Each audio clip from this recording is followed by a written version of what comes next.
Good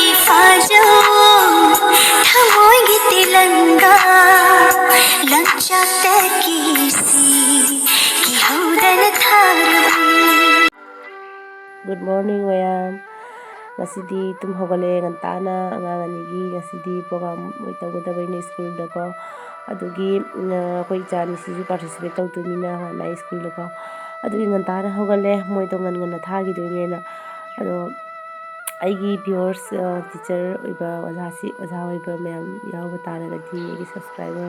oza oiba sin yawa taragadi happy teachers day aduga bakata na ati jingina ko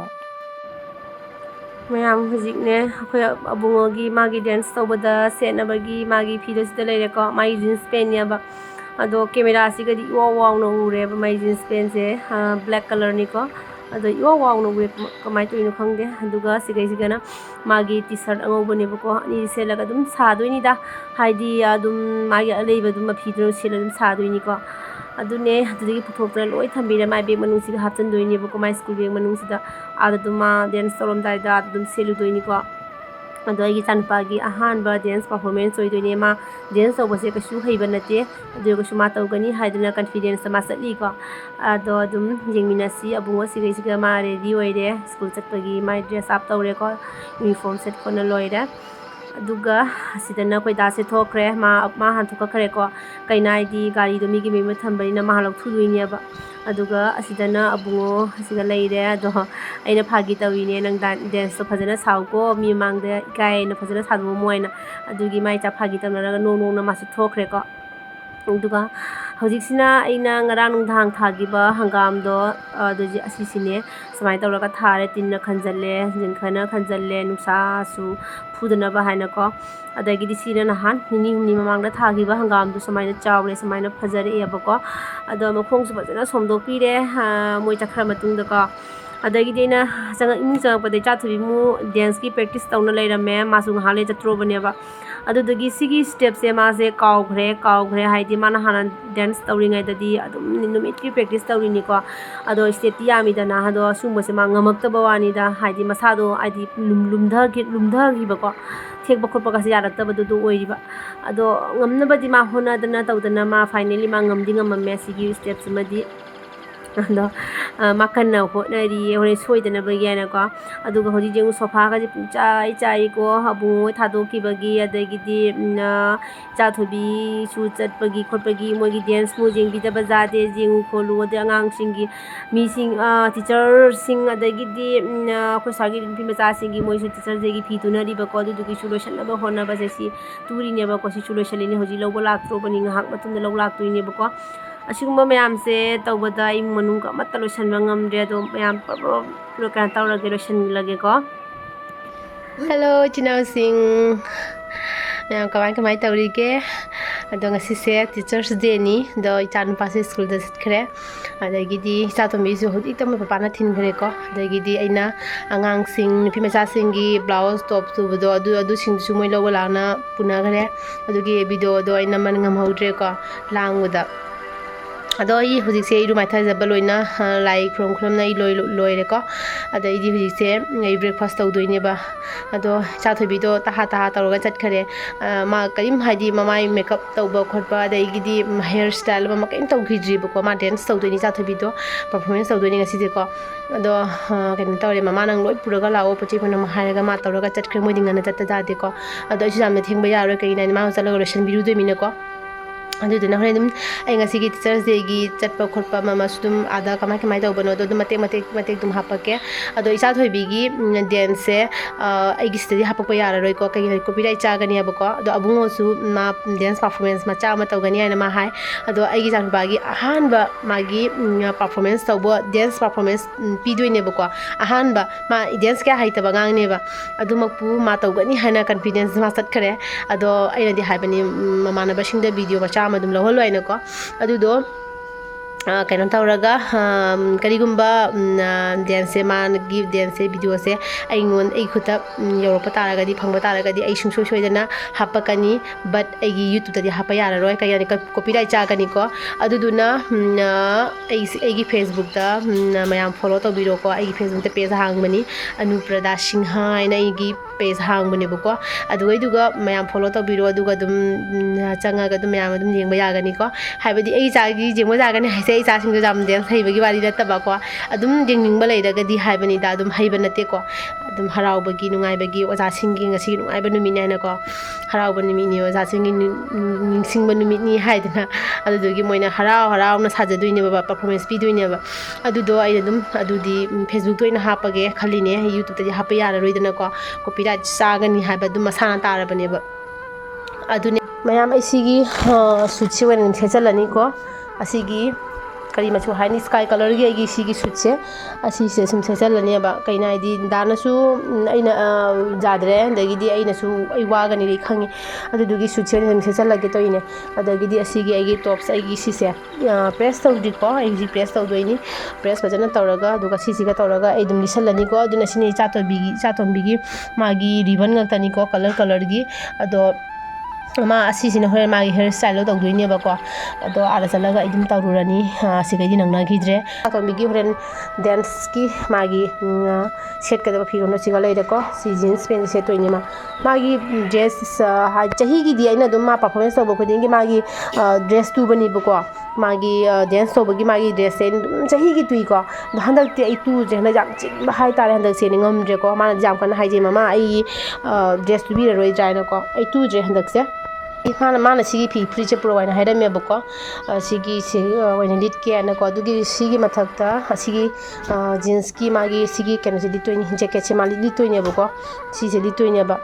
ꯑꯗꯨꯗꯣ ꯑꯩꯅ ꯈꯜꯂꯤꯕꯅꯦ ꯁꯤꯒꯤ ꯐꯨꯔꯤꯠꯁꯤꯅ ꯐꯖꯒꯅꯤ ꯍꯥꯏꯅ ꯈꯜꯂꯤꯕꯀꯣ ꯁꯤꯒꯤ ꯕ꯭ꯂꯦꯛꯁꯤꯅ ꯐꯖꯅꯤ ꯍꯥꯏꯅ ꯈꯟꯕ ꯑꯗꯣ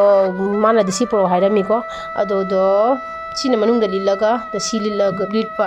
ꯐꯒꯗ꯭ꯔꯥ ꯈꯪꯗꯦ ꯑꯗꯣ ꯁꯤꯁꯨ ꯄꯨꯔꯒꯦ ꯂꯣꯏ ꯄꯨꯔꯒ ꯑꯗ ꯑꯗꯨꯝ ꯃꯥ ꯈꯜꯍꯜꯂꯒꯦ ꯂꯤꯠꯂꯒꯁꯨ ꯌꯦꯡꯉꯅꯤꯀꯣ ꯑꯗꯣ ꯑꯗꯨ ꯑꯣꯏꯔꯒꯗꯤ ꯃꯌꯥꯝ ꯍꯣꯔꯦꯟ ꯑꯩ ꯑꯗꯨꯝ ꯆꯠꯄꯗꯣ ꯑꯩ ꯂꯣꯏꯁꯤꯜꯂꯒ ꯆꯠꯄꯗꯣ ꯑꯗꯨꯝ ꯎꯅꯔꯁꯤꯀꯣ ꯃꯌꯥꯝꯗꯨ ꯑꯩꯈꯣꯏ ꯗꯥꯁꯦ ꯅꯨꯡꯁꯤꯗ꯭ꯔꯣ ꯌꯦꯡꯉꯨꯁꯦ ꯑꯩꯒꯤ ꯐꯤꯒ ꯄ꯭ꯔꯦꯁ ꯇꯥꯔ ꯂꯩꯔꯝꯕ ꯋꯥꯅꯤꯗ ꯀꯩꯅꯣ ꯇꯧꯕ ꯀꯩꯒꯤꯅꯦ ꯑꯩ ꯁꯣꯝꯗ ꯀꯟꯅ ꯂꯣꯏꯁꯜꯂꯤꯕꯀꯣ ꯊꯦꯡꯈ꯭ꯔꯦ ꯍꯥꯏꯅ ꯍꯣꯕꯦ ꯂꯣꯏꯁꯜꯂꯤꯀꯣ ꯑꯗꯨꯒ ꯑꯩꯒꯤ ꯉꯁꯥꯏ ꯑꯩꯅ ꯇꯣꯞꯁ ꯂꯤꯠꯀꯅꯤ ꯍꯥꯏꯅ ꯍꯥꯏꯕꯗꯣ ꯑꯗꯨꯒꯤꯗꯣ ꯃꯥ ꯀꯟꯅ ꯁ꯭ꯇꯤꯆ ꯇꯥꯔ ꯂꯩꯕꯤꯔꯝꯃꯦꯕꯀꯣ ꯅꯨꯡꯁꯤꯗ꯭ꯔꯣ ꯌꯦꯡꯉꯨꯅꯦ ꯁꯣꯝꯗ ꯏꯟꯈꯤꯗꯣꯔꯦ ꯂꯥꯛꯅ ꯂꯪꯀꯥꯗ ꯏꯁꯇ꯭ꯔꯤꯅ ꯀꯩꯅꯣꯗ ꯁꯣꯝꯗ ꯑꯃꯨꯛ ꯀꯣꯏꯆꯦꯟ ꯑꯗꯒꯤ ꯑꯁꯤꯒꯤ ꯀꯩꯅꯣꯁꯦ ꯏꯟꯚꯔꯇꯔꯒꯤ ꯕꯣꯔꯗ ꯑꯣꯏꯕꯅꯤꯅ ꯀꯩꯅꯣ ꯇꯧꯔꯦꯕ ꯑꯁꯤꯒꯩꯁꯤꯒꯅꯦ ꯏꯁꯇ꯭ꯔꯤ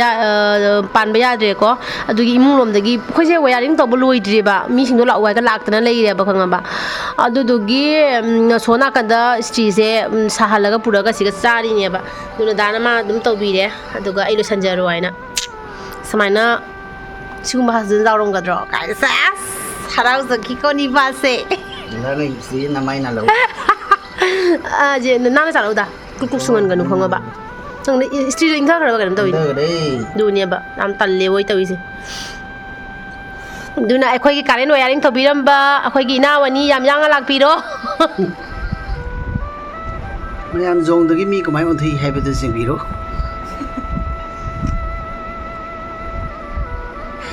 ꯑꯩ ꯁꯥꯎꯔꯛꯀꯅꯤ ꯅꯪ ꯃꯌꯥꯝ ꯖꯣꯡꯗꯒꯤ ꯃꯤ ꯑꯣꯟꯊꯣꯛꯄꯒꯤ ꯀꯔꯝꯅ ꯑꯣꯟꯊꯣꯛꯏ ꯍꯥꯏꯕꯗꯨꯒꯤ ꯇꯤꯞꯁ ꯀꯥꯏ ꯃꯌꯥꯝ ꯖꯣꯡꯗꯒꯤ ꯃꯤ ꯀꯔꯝꯅ ꯑꯣꯟꯊꯣꯛꯏ ꯍꯥꯏꯕꯗꯨ ꯅꯪ ꯑꯩ ꯖꯣꯡꯅ ꯍꯥꯏꯔꯕꯅꯤꯅ ꯑꯩ ꯂꯩꯔꯔꯣꯏ ꯅꯪꯒ ꯂꯩꯃꯤꯟꯅꯕ ꯉꯝꯃꯔꯣꯏ ꯑꯩꯕꯨ ꯖꯣꯡ ꯑꯣꯏꯅ ꯎꯈ꯭ꯔꯕꯣꯔꯦ ꯅꯪ ꯃꯌꯥꯝ ꯑꯩ ꯍꯧꯖꯤꯛ ꯆꯠꯄꯒꯤ ꯊꯣꯛꯂꯛꯑꯦꯀꯣ ꯑꯗꯣ ꯑꯩꯁꯤꯒ ꯕꯦꯒꯁꯤꯃ ꯏꯆꯥꯇꯣꯝꯕꯤꯒꯤ ꯃꯥꯒꯤ ꯄꯣꯠ ꯆꯩ ꯀꯦꯅꯕꯒꯤ ꯈꯣꯠꯅꯕꯒꯤ ꯑꯗꯒꯤꯗꯤ ꯗꯥꯏꯁꯤꯡ ꯃꯇ ꯂꯥꯞꯄꯛꯈꯤꯕ꯭ꯔꯥ ꯑꯗꯒꯤꯗꯤ ꯃꯥꯒꯤ ꯃꯐꯤ ꯃꯔꯣꯟ ꯑꯃ ꯂꯣꯏꯅ ꯀꯩꯅꯣ ꯇꯧꯔꯦꯀꯣ ꯍꯥꯞꯄꯦꯀꯣ ꯑꯗꯨꯒ ꯑꯩꯒꯤ ꯀꯦꯕꯒꯤ ꯂꯨꯛ ꯁꯨꯃꯥꯏꯅ ꯑꯣꯏꯔꯦ ꯌꯥꯝ ꯆꯝꯅ ꯀꯦꯔꯛꯄꯅꯤꯗ ꯏꯁꯄꯦꯛ ꯊꯣꯛꯀꯦ ꯁꯨꯃꯥꯏꯅꯀꯣ ꯌꯥꯝ ꯆꯝꯅ ꯇꯧꯔꯒ ꯀꯦꯕꯅꯦ ꯑꯗꯣ ꯑꯩ ꯍꯧꯖꯤꯛ ꯁꯝꯁꯦ ꯊꯥꯗꯣꯔꯛꯏꯅꯦꯕꯀꯣ ꯍꯣꯔꯦꯟ ꯉꯥꯏꯍꯥꯛ ꯂꯩꯔꯒ ꯁꯝꯁꯦ ꯑꯗꯨꯝ ꯄꯨꯡꯒꯠꯈꯤꯗꯣꯏꯅꯦ ꯉꯥꯏꯍꯥꯛꯇꯪ ꯑꯗꯨꯝ ꯊꯥꯗꯣꯔꯛꯄꯅꯦꯕ ꯑꯗꯨꯒ ꯑꯩꯈꯣꯏ ꯗꯥꯅ ꯊꯤꯟꯕꯤꯔꯅꯤ ꯑꯩꯈꯣꯏ ꯗꯥ ꯁꯣꯝꯗ ꯂꯥꯛꯑꯦ ꯗꯥꯅ ꯊꯤꯟꯕꯤꯔꯅꯤꯀꯣ ꯑꯗꯨꯒ ꯑꯗꯣ ꯌꯧꯔꯒ ꯑꯗꯨꯝ ꯃꯌꯥꯝ ꯌꯦꯡꯍꯜꯂꯛꯀꯦ ꯑꯗꯣ ꯌꯧꯔꯒ ꯑꯗꯨꯝ ꯌꯦꯡꯍꯜꯂꯛꯑꯒꯦ ꯀꯃꯥꯏ ꯇꯧꯕ ꯃꯣꯏ ꯄ꯭ꯔꯣꯒ꯭ꯔꯥꯝꯗꯣꯀꯣ ꯃꯣꯏ ꯁ꯭ꯀꯨꯜꯒꯤ ꯄ꯭ꯔꯣꯒ꯭ꯔꯥꯝꯗꯣ ꯑꯗꯣ ꯏꯆꯥꯇꯣꯝꯕꯤꯒꯤ ꯃꯣꯏꯒꯤ ꯁ꯭ꯀꯨꯜꯗꯨꯁꯨ ꯑꯩ ꯌꯦꯡꯍꯜꯂꯛꯀꯦꯀꯣ ꯑꯗꯨꯅꯤ ꯑꯗꯣ ꯃꯌꯥꯝ ꯌꯧꯔꯒ ꯑꯗꯨꯝ ꯎꯅꯔꯁꯤ ꯑꯃꯨꯛꯀꯣ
Ngasai haraga da.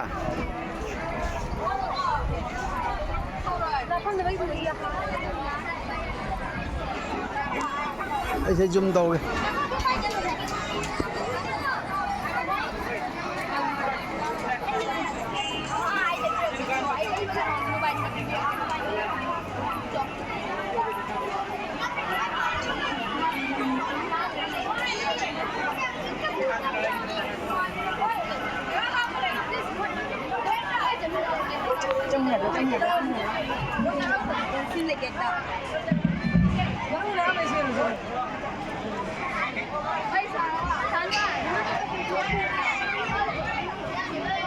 We are really sorry for the error, and now we are here to continue the celebration. Well, let's introduce ourselves. I'm a ceremony officer of Pastor, and I'll be assisting today Jessica Sharma with hosting. First of all, we would like to highlight the program.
कल से किसी से पंगा लेने से मना किया है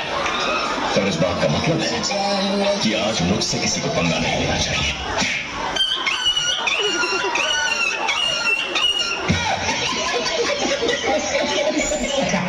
को कुछ लगा नहीं जोर से कुछ लगा स्टाइल है बाबू भैया राजू का स्टाइल ये बाबूराव का स्टाइल है।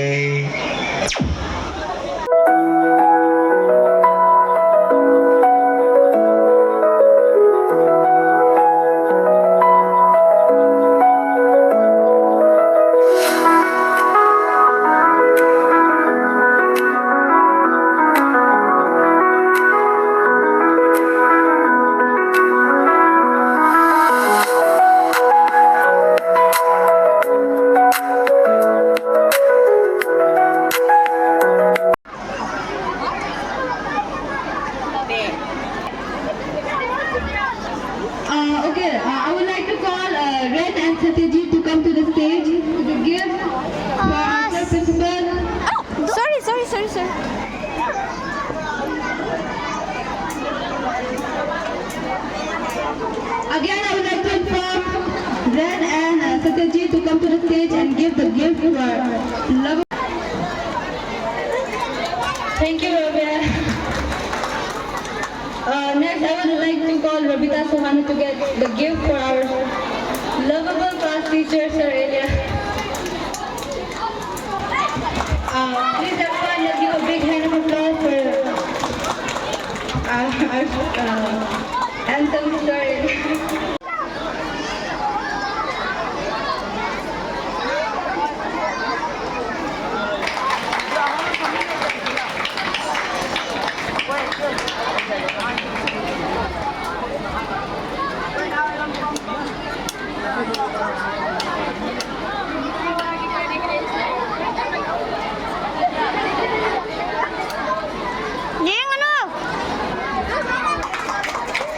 Give a handful of applause.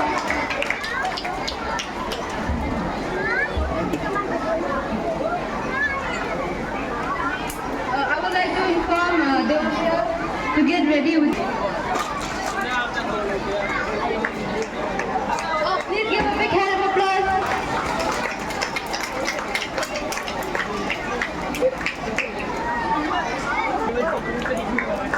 I forgot to compliment our first teachers, but you're looking very pretty today.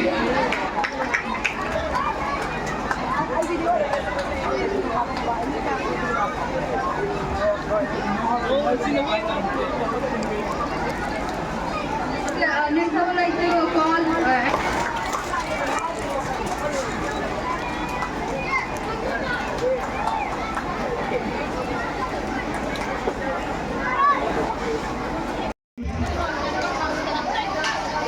I, as the principal of the school, on behalf of teaching and non-teaching staff, I would like to give my heartfelt thanks to all the students of the school for giving us very wonderful gift, and also for entertaining us with varieties of items. Every Teacher's Day is emotion for me.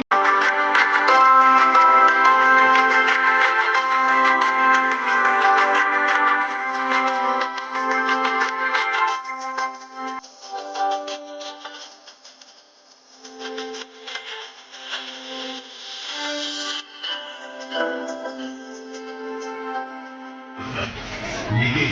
इस club वालों को पता है programme कब है? अरे साला मुझे भी नहीं पता। अरे ओ साला कब है प्रोग्राम? कब? सरदार, अगर मुझे पता होता तो मैं खुद सरदार नहीं होता। मेरे ख्याल से 2 दिन बाद है सरदार। 2 दिन बाद, और ये सारे अभी सेब डेरा जमा कर बैठे हैं। हाँ, क्या सोच कर आए? सरकार बहुत खुश होगा, शाबाशी देगा क्या? अरे आज तो बारिश है।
mayam hujik program do loidriko loidringedagi akhoi lae kaine akhoi jam war chaksu jam lamnare ba ko dudugi akhoi thosi chalase lae do moi tei program tongna haure ba ko do akhoi ngang sing gi program do loira barina kuina leina ke do no halase na akhoi tumai tona akhoi loi punna tawraga hanminare adagi di icha thoibi sinane sigai jigane chong chong na mana tawna tawna chali aina manindagi camera na biri ne ba ko aduga moi gi program to phom do smaina tawna moi si tawle haure ba ko dudugi aina halamdai ge kong nammine sine khoi che leire babai tawrei masu sonai chim su leire aduga smaina tawna chale khoi ja thoibi sei police ki uniform se pasi ulwai adugi mu piri ne do ma ta po leibegi mukam chen khare adumai tawna khoi che halae ado duma khatana te yum jengmina si siga khoi to da tongham sida khoi myam ama sida lei ko nga sida ta po leina kona tawna sida khoi gari su ngai na kon taw leire ado myam khata ba mi ni thing je iduna ha siga siga ka le rosila no jam leng gadra eu auto thau to re tu siga auto thau da rage huji noi myam ai thau ge noi nang ngam gadra namoi ha namoi karigi ai thau ba expert ni khangbra ho je ngau karigi ngam moi do na karigi ngam moi do na na hangai na puri dudi hane na hangai na puri na dry school tat pa pude na ai na puri mi na hangai ki nang khangda nang ai ni pa sa ra ga puri mi na ja ai ma na ja na to phajana ai thau ro bani huji start ro ge to nga ba Pairu ne nang ontha tare pairu ne ai ma ai ne kan payu ai start ro mi tawra ke se tawra ai chabi mon jawi paka tu le una bichana me chabi ga loina kalu jakhre ne kaida o kaka tu jakhre bo engwan sina mi ne to chabi do acha chumi ne sanari acha por thumba hau ba sanari me be ma fa ja ingman nang khajiro thi ra nangi kano nam thi bana I kanom tawi I na sang kan du sa laga pa si sa po se nam thi bana I sa I talai si dan biu ni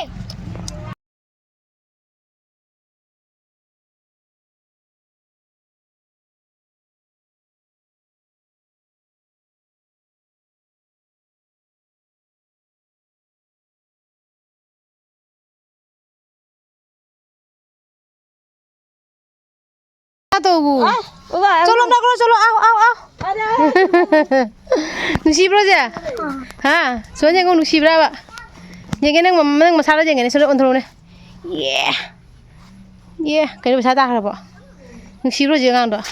Mu bana ka su kala kala I chane pise. Pungka ka re. Am to. Yum jaw to re. La ga sila. Fataba malam bi jeli chong fa bare ta dana papa lai dudi ma siri ne turamani mayam sina bungogi moigi school da dance tawbagi ni ko ado khoidi moi papa su chalaudre aduduna haidi atopa mina kafa ga thajalak bani ko aduduna haidi kana tawre phajana video su logodo kana tawdre ko ado mayam kai gumba angang singsigi dance se phajana jengning ba taraga de gi facebook to nin changbiraga adum yengwa yani ko ado se copyright chani haina I music amta haptre bane dance purama ko abungogi su isa thoibi gi su purama ki haptre do facebook to ina lakpiro mayam ngasi gani tata bye bye